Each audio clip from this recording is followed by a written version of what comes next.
This episode is brought to you by Podcast Assist, offering voiceovers, audio editing and mastering, transcriptions and show notes, episode summaries, and even hosting a podcast on a topic important to you. Visit facebook.com/podcast assist for more info on their flat $30 per hour rate.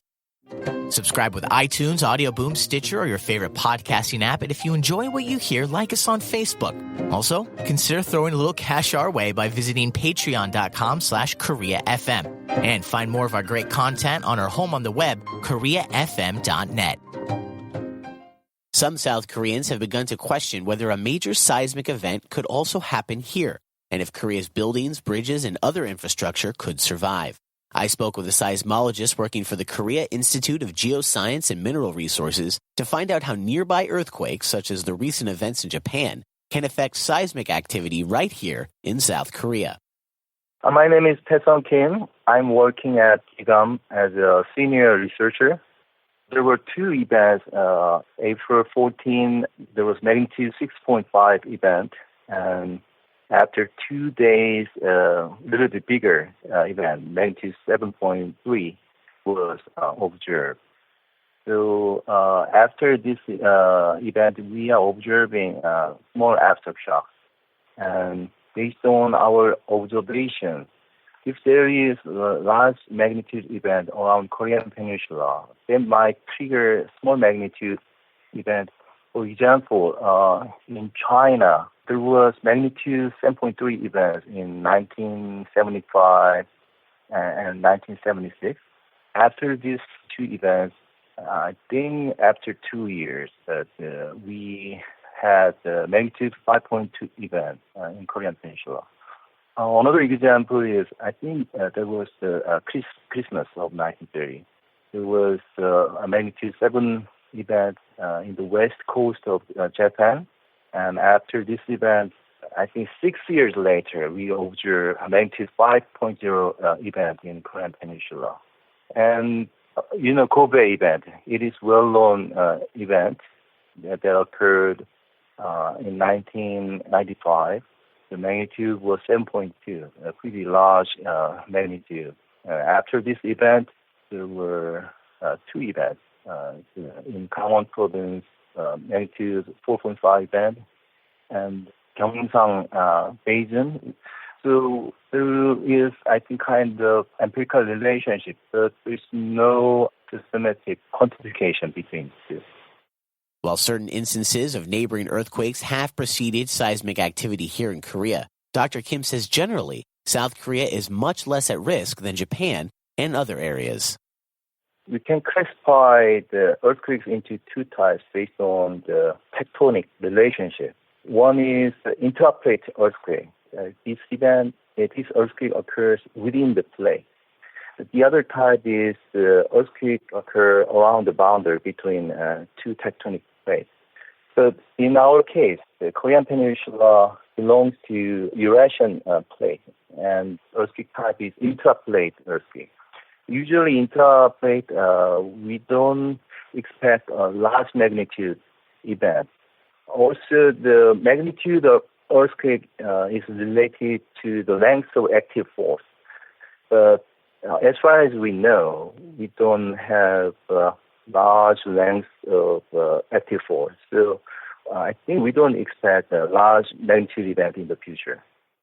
Despite lower risk than other areas of the world, Korea has had earthquakes in the past, and some experts are saying more seismic activity is on the way after the recent earthquakes in Japan. KBS World Report's Ji-hun Chol, director of the Korean Earthquake Research Center, recently warned that the Japanese prefecture hit by recent quakes is located on the same tectonic plate as the Korean peninsula.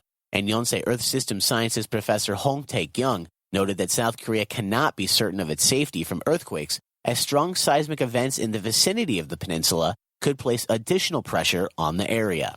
As some domestic scientists are now claiming a 5.5 magnitude earthquake in Korea is possible now in the near future, I spoke with a Korean structural design expert to find out how South Korea's current building regulations have been improved compared to the past in order to make sure South Korean bridges and other infrastructure would survive such an event. My name is Tae-Hyung Lee. I'm a professor at the Department of Civil Engineering in Konkuk University.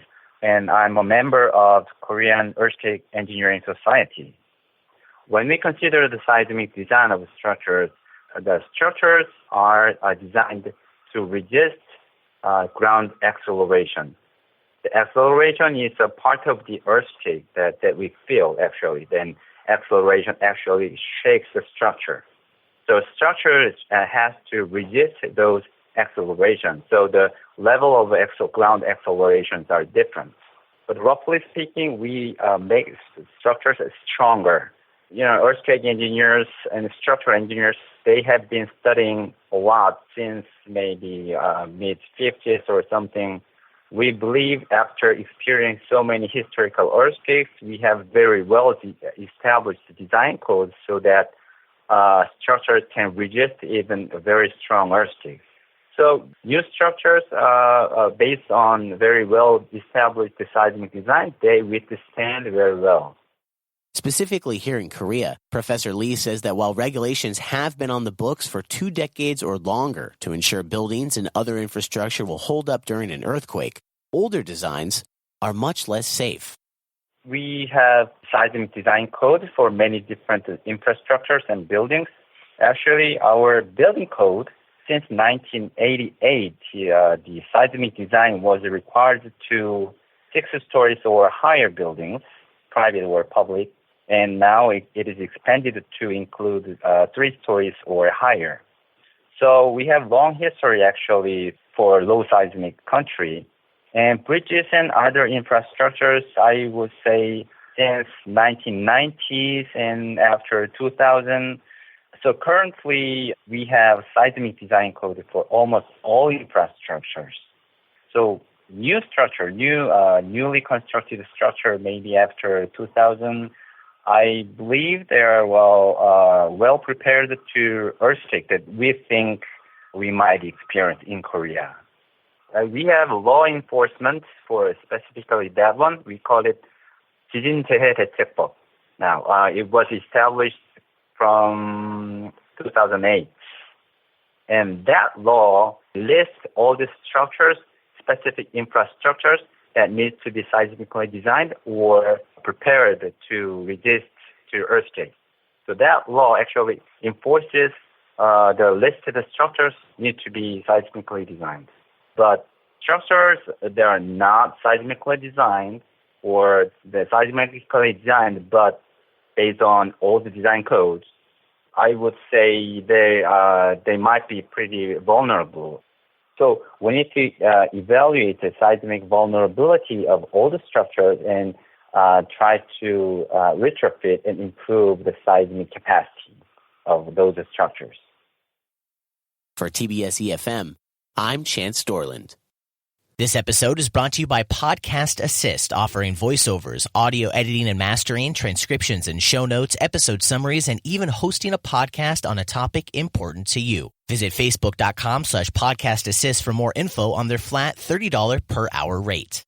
Talk radio, music, and podcasts from the Korean Peninsula. KoreaFM.net.